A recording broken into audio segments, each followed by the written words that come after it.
Hi, everybody, and welcome back to our third session today of our GS UK conference. Um, we've got some interesting sessions coming up, and especially this one from Al Surratt, who's from Maintegrity. So this one is turning the tables on cyber criminals, which I think would be quite an interesting topic. So over to you, Al. Well, thank you very much, Sue. And thank you for everybody that has joined the session this morning. Hopefully, we'll be able to see some different approaches than where we've been before. Clearly, cybersecurity has been a defensive process for a long time. And what I hope to talk about this morning is some ways that we can improve cybersecurity to the extent where we provide the people that need to react uh, with the tools to react and to thwart the bad guys when they come in. So I want you to think about this less as an insurance policy and more as a fighter jet, the cockpit of where we're going to take action against bad guys. And we're going to take that action before they hurt us in the majority of cases. So with that, I'll just get started.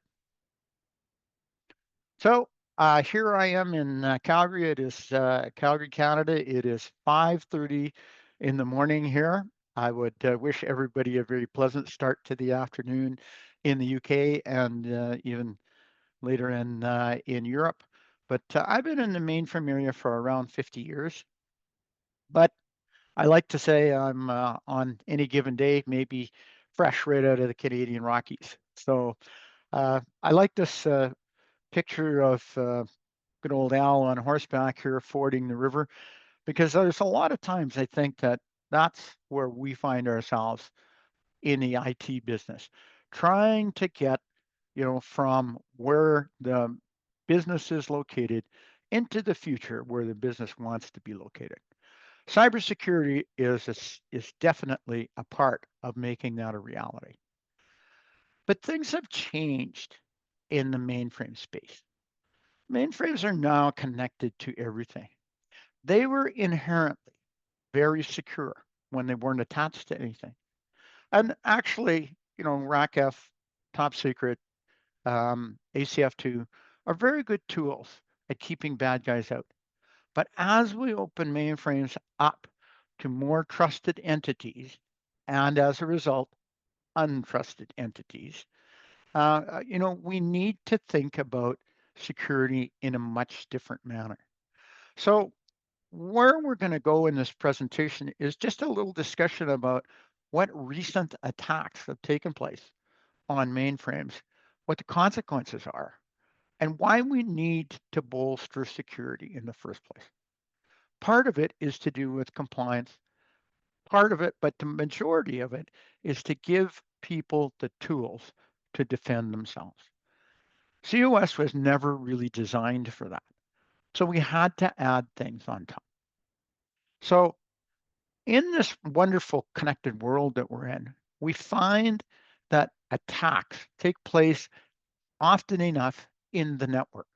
A phishing program, a trusted VPN, uh, uh, an Apache server, those kinds of things can be attacked, and they can provide access to a mainframe because they are a trusted entity. Mainframes can be attacked, and they can be attacked with very sophisticated programs. We're going to talk about that in a minute in some specific cases. But ransomware as a service is now a business, and it's a big business, and it's growing. And you don't even have to go to the dark web for this. You can rent ransomware on the open web, and they can deliver a revenue sharing opportunity to you with cutting edge software, because these are not somebody in their basement. They're in Russia or North Korea, but these are people that are really well versed in how a mainframe operates and where the gaps are. They are often these days state-sponsored, but they are most certainly sophisticated and very patient. Lateral movement into the mainframe is the usual attack vector. So breaking through RACF and more RACF controls or ACF2 controls probably isn't going to help you from the most serious attack vectors. And every time we add a new attachment, every time we attach to a new network device, the risk is multiplied. So these are suspected mainframe breaches. And I would ask you to do, I'm sorry, to take a look at some of the attacks that we've seen over the years. One of them, the Anthem Healthcare attack, was a very serious attack, and it cost Anthem, we believe now, over $250 million.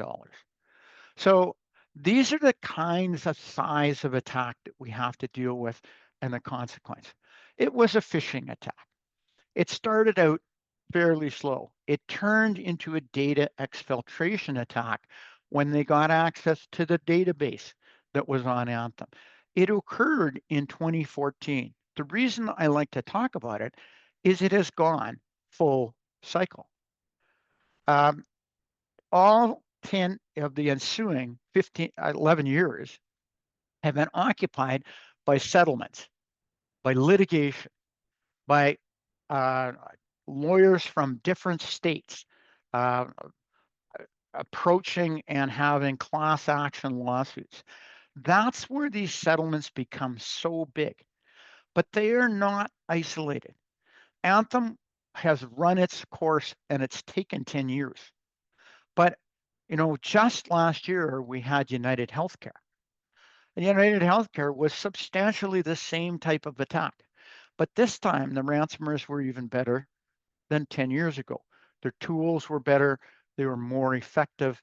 They actually extorted ransom twice because of the affiliate and the ransomware as a service company both asked for ransomware, for ransom. In this case, the costs already have been estimated to be $2.5 billion.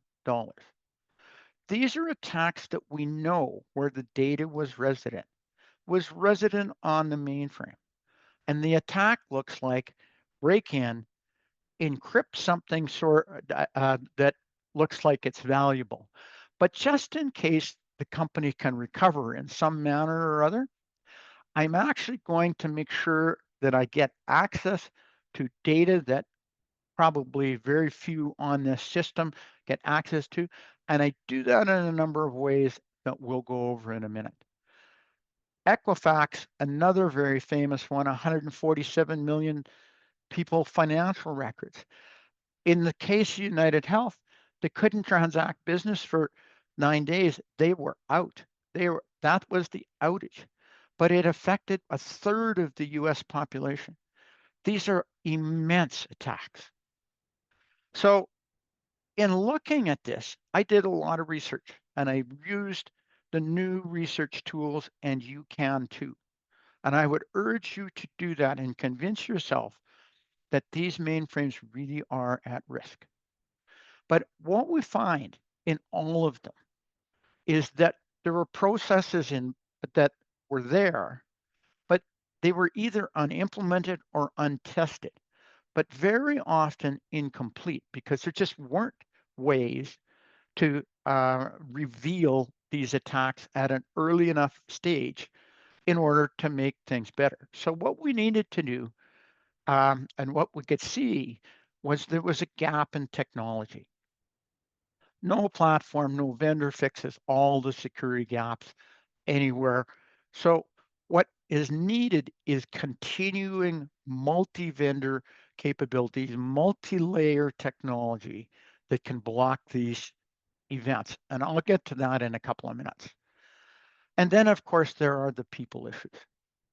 You know, it would be convenient if they attacked us when the right people were on shift and weren't away on holidays, or perhaps there is even a shortage of knowledge these days.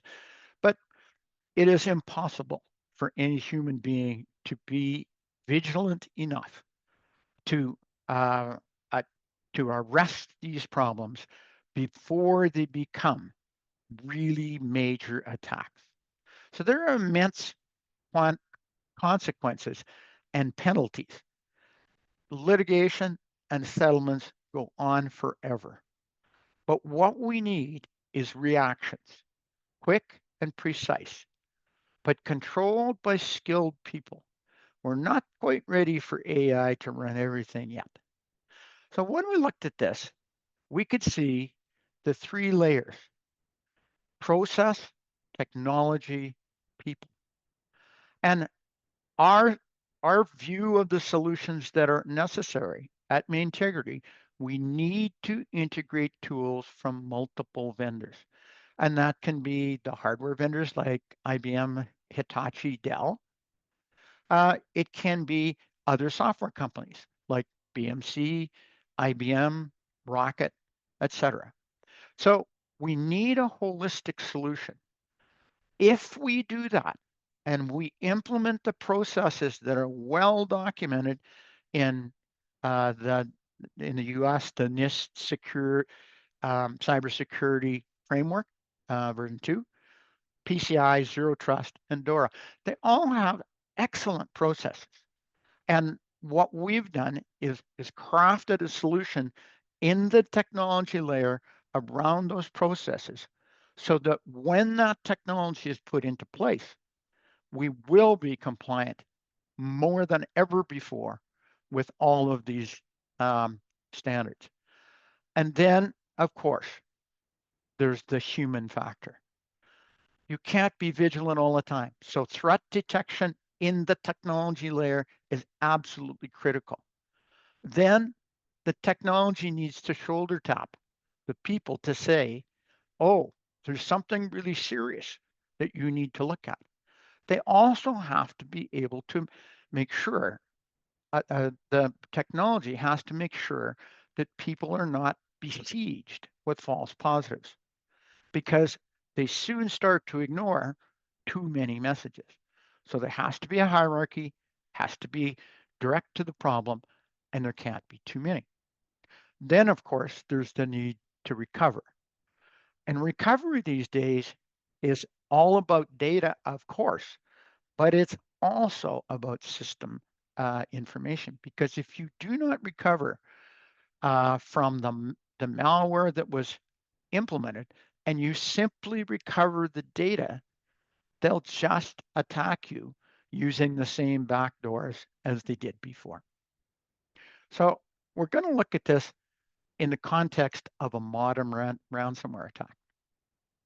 They're almost all multi-pronged now. So ransomware as a service can be bought on the web. It'll contain instructions and a path to put in multiple backdoors and probably provide time bombs as well. We would call this the embedding malware phase. But they also can attack backups. That's why immutable backups are important.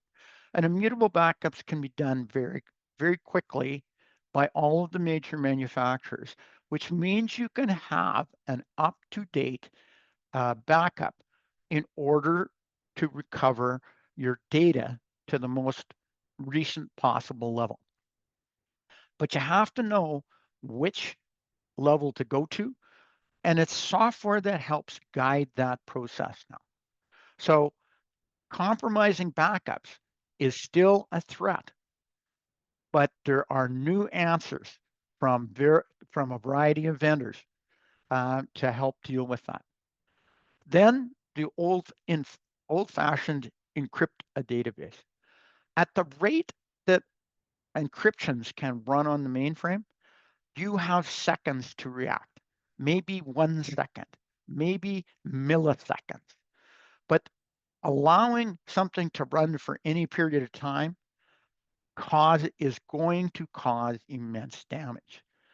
And then the last thing that almost all these perpetrators do, in case all of these attack vectors don't work, they go after your data. And they do that by altering controls in ZOS, controls in your security systems with very advanced software, which they then rent to the perpetrators, what they call their affiliates. So this is a complicated process. What did we do?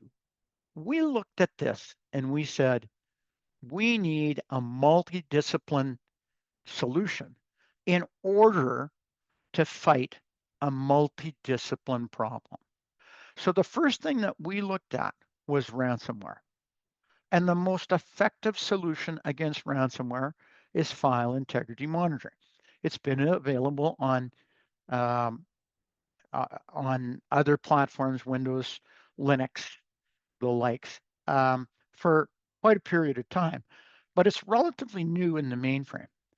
If I am successful with my phishing program and I can insert a malware program, and let me talk to you about how do you insert this? Well, it could be as easy as changing some JCL, where I change a program name and now it points to a program that it never pointed to before. If that's a production JCL library, then I've got all the access to get at the data that I'm going to need. So it's important that we can detect ransomware when it is inserted. It's important that we can detect changes to parameter and JCL libraries and program libraries. And it is very important that we can detect changes to authorized program libraries, because an authorized library an authorized program can do substantially anything it wants in the ZOS environment. So we need to detect those early. We need to prevent them from getting into production. And in the unlikely event that something slips through, we need to be able to remove them.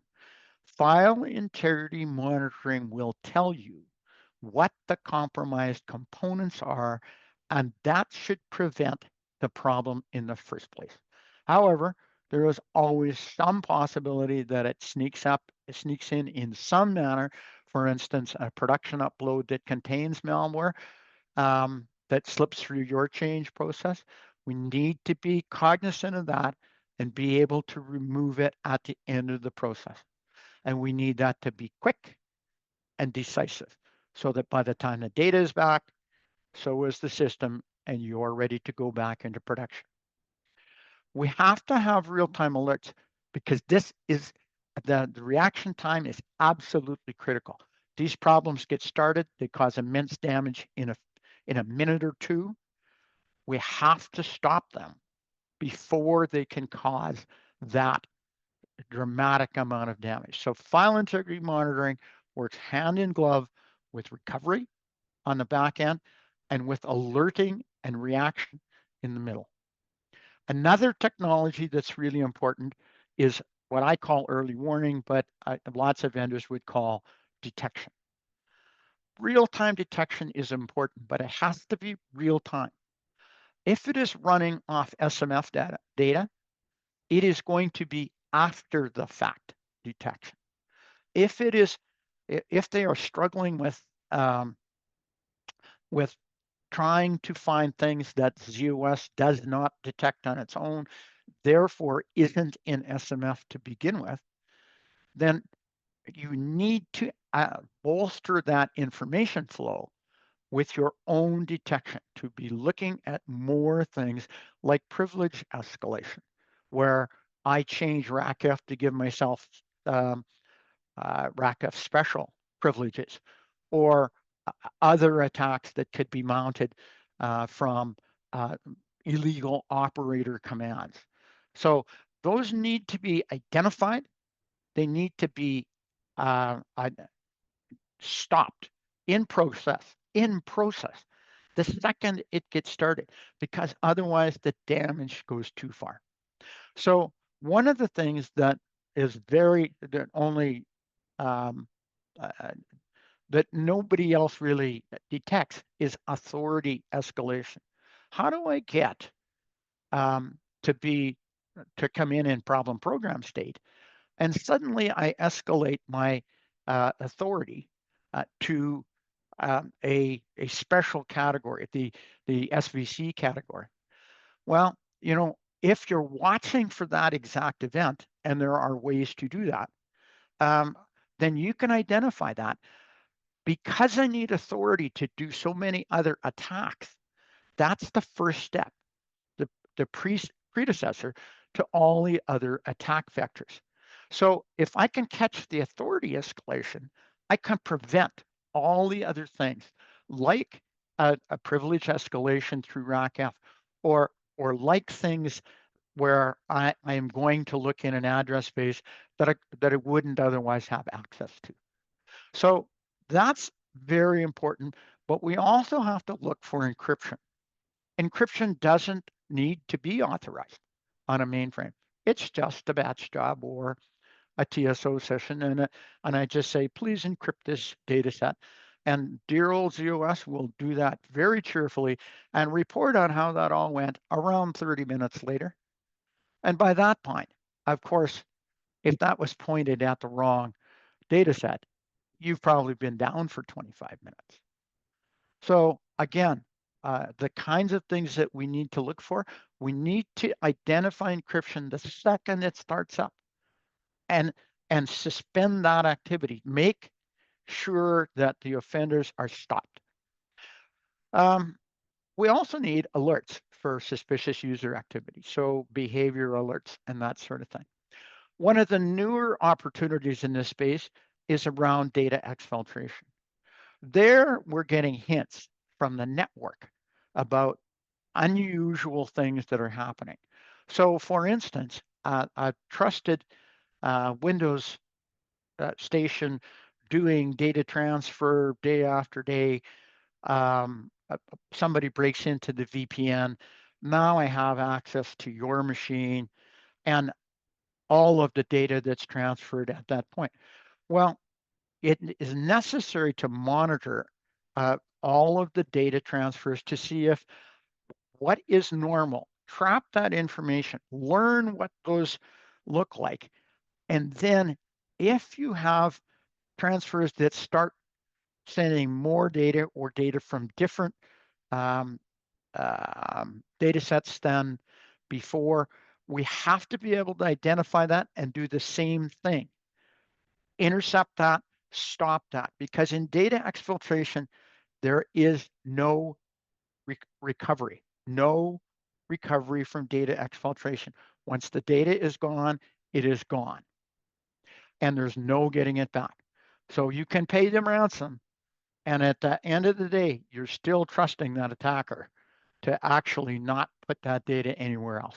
The only two things you can do is prevent data exfiltration in the first place, or to stop it so quickly that there's no major damage done.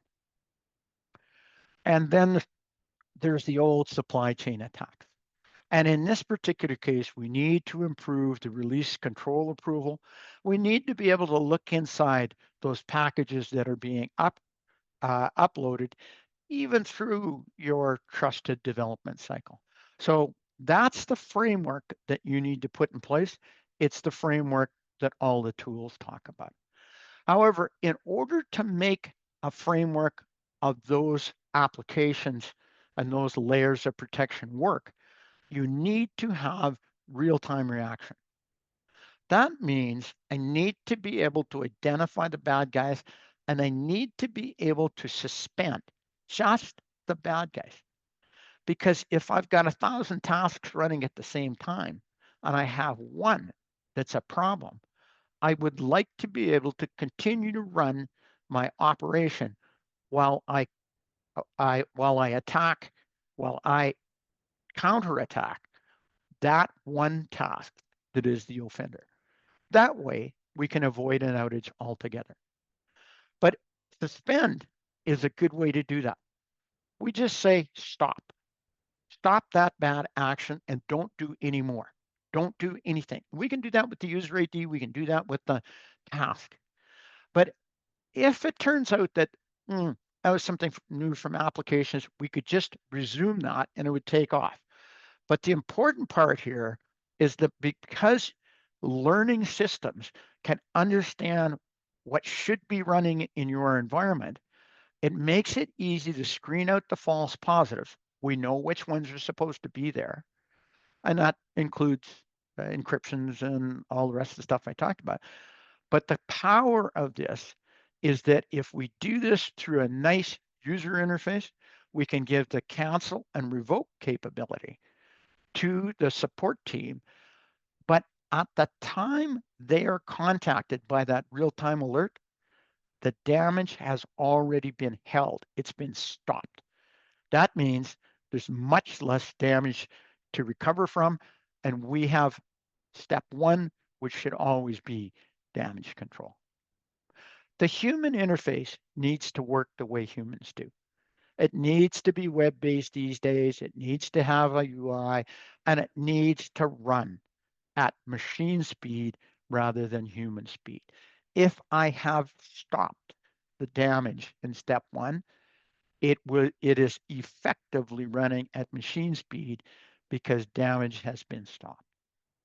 So these are key elements for the support team to be able to take intelligent action and find all of the information out. Whitelisting is another key technology. You need to learn about what is normal so that you can determine what is abnormal. If I send alerts on all the normal activities, the support center will be deluged with false positives, and pretty soon they ignore all the alerts. So we have to make sure that it is absolutely clear that when the security framework reports a problem, it's a real problem. And then there's the ability to restore. We think it's important to be able to generate JCL on the fly to locate system components that need to be restored. We think it's important to be able to access information from immutable backups and tell the response team which immutable backups are the best ones to go to. And then we can invoke a multi-vendor data recovery that runs step to step and is so much faster than manual recoveries as you go along. So a little bit more on recovery, because I think almost everybody on this call will think about recovering from a problem. But recovery is hard. You know, the attacks move really quickly. It's very hard to determine that something's wrong until it's too late. If I'm scanning data to try and find out if somebody's encrypted it, well, it's already encrypted. Then I can't react. I can't save it. What do I have to do? I have to go get it back and restore it. And there's a lot of damage can be done. So immutable backups are important, but so are the ability to use them very quickly in a recovery. And manual processes are just slow and error prone. You know, if you get the right guy at the right time, probably can move pretty quickly, but it is so sensitive to the skills level. And like I said, you know, where is your recovery for data exfiltration? Well, as it turns out, you won't have one because there isn't one.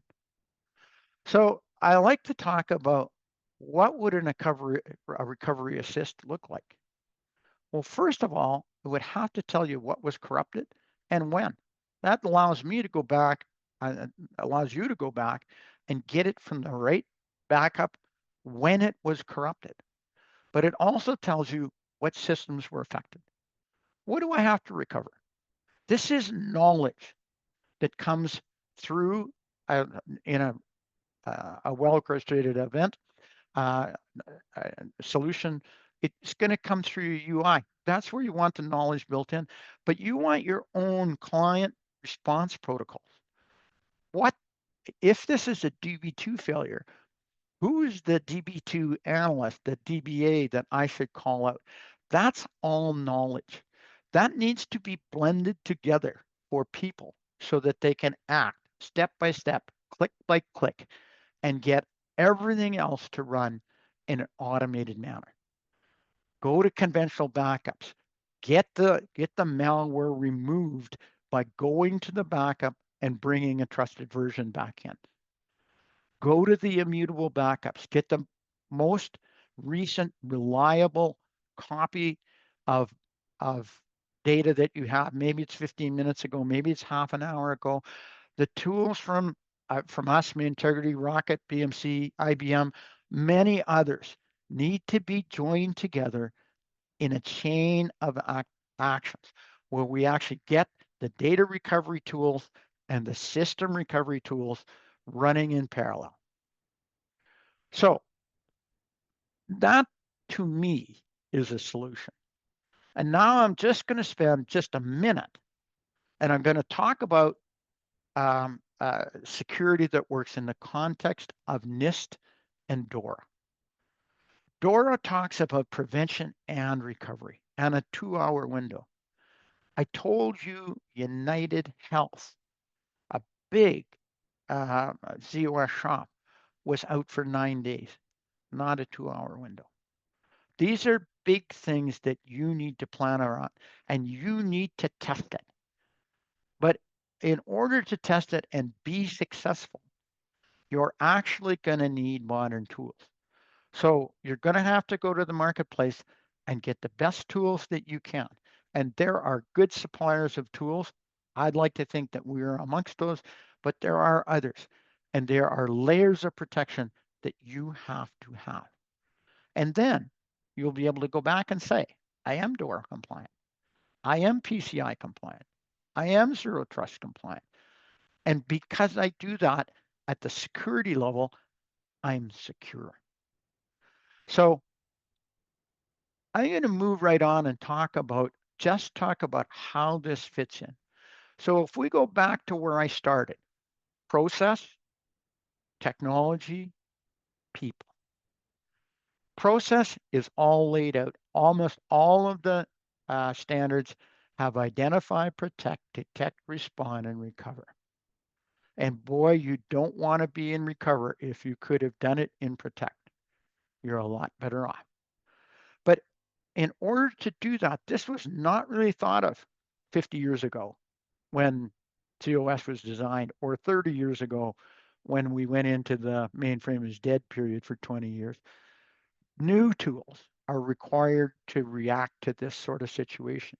And that's why I put these blue boxes down here, which are the technology layer that can help you make the right decisions and make them in an automated manner. That's the key element. Being able to detect, being able to respond in real time, not at when an hour later, 2 hours later, when the damage is already so far progressed that your GOS system is probably already fallen over. It has to react, and then it has to pass off to the people. So you need an end-to-end multi-vendor GUI-based solution. Bring the vendors together in a way that people can interact with them with a few mouse clicks. And, get the recovery to be automated. Get your best resources about how to recover from a specific type of attack. Document those and bring them in real time as the problem is progressing. So, I mean, really, that's the substance of my conversation. You need process, we have it. That's what the standards are. We need technology, we have it. That's what Rocket and IBM and Maintegrity and others have been doing. And we have multi-vendor GUI-based solutions. Certainly, there are tools around that can integrate all of these functions. So I would urge you to continue to look at that and to make sure that your site is very secure. So with that, Sue, maybe you would open the mic and we'd see if we have some people who would ask some questions, or if you want, I also have a demo about an encryption attack that I could show you. So first of all, I'm going to say, please contribute your feedback to this session. I think there's information in there that's not commonly available. Hopefully you'll be able to give me a very good rating. Sue, your thoughts? Everybody can unmute themselves. So if you do have a question, please feel free. And if not, we have got a few minutes. How long is it going to take your demo? 2.5 minutes, because it's a video. Okay. I can go over that, and then people can think about what questions they have. But it might be actually quite useful from that standpoint to just see what's there. I think I've got it ready to run. It should be right here. Yeah. And I'll open that up a little bit, and then I'll run that for you. This demo will show how Maintegrity CSF can detect and stop a data encryption attack on an IBM mainframe in real time. On the left side of the screen, we have an email inbox where alerts to the support team will appear. On the right, there's a TSO session representing how an attacker might operate. The attacker is about to submit a batch job that leverages hardware encryption to corrupt a number of files. Let's go ahead and submit that job. Now I'll switch over to SDSF to view the job's status in z/OS. As you can see, CSF has already detected the rogue encryption and automatically quiesced the process, stopping the attack in under 1 second. In many environments, detection can take hours. This is near instant. On the left, you'll notice a real-time alert has been delivered to the support team's inbox. Clicking on the alert opens CSF, confirming that the job has been suspended. Below, we can see the job name and the user who submitted it. A simple drill down reveals additional details: job name, job ID, and submitter credentials. Support staff can also view the datasets impacted by this attack. Here's a list of the affected datasets. Continuing the investigation, I can check whether this job has a legitimate business purpose. If it's a false alarm, I can simply resume the job. But in this case, it's unauthorized, so I'll cancel it. Switching back to my TSO session, you can see that the malicious job has indeed been canceled. Back in the support interface, since the job was canceled, I can now click into CSF Recovery Assist. By clicking here, CSF automatically generates the necessary recovery JCL behind the scenes. This JCL uses additional tools that restore at the dataset level, pulling from IBM safeguarded copies, Dell Snapsets or Hitachi snapshots, as well as conventional backups. Here we see the 5 datasets that were impacted. These are the ones I'll be restoring. All that support staff need to do is submit the recovery job. For demo purposes, I'll skip that step and cancel out. Once done, I mark the alert as resolved. Now the interface shows the incident status as resolved. This case is closed. By automatically suspending suspicious activity in real time, CSF gives support staff the breathing room to investigate thoroughly and take precise, controlled actions, while ensuring no additional damage occurs. So that's the story. And that took 2.5 minutes to take that whole process from the attack started to I check it off as resolved. The reason I want to show you that is because I believe that that is the state of the art in reaction. I want you to think about how you would react, what tools you have in place. You do not have to have our tools. There are other people that have excellent tools in this space. You should put them together in a cohesive manner so that you don't have a long outage, that you don't have millions of records escaping and then being ransomed back to you. So those are the kinds of things that we think are really viscerally important. But I wanted to make it real. That's why I showed that video. It can be done. It takes work, but it's important work, and you have to do it. So again, I would just ask, man, surely there's somebody that wants to challenge part of this somewhere and say, man, mainframes don't work like that. Man, they're as secure can be. Like, isn't there any questions? So how does this work, Al? So that was just a single instance. What if you had a flood of jobs? If there was like thousands of them being submitted one at a time, how would you cope with those? So we would be able to run, in this particular case, you'd be able to run multiple, they would attack you in multiple ways. Yes. Yeah.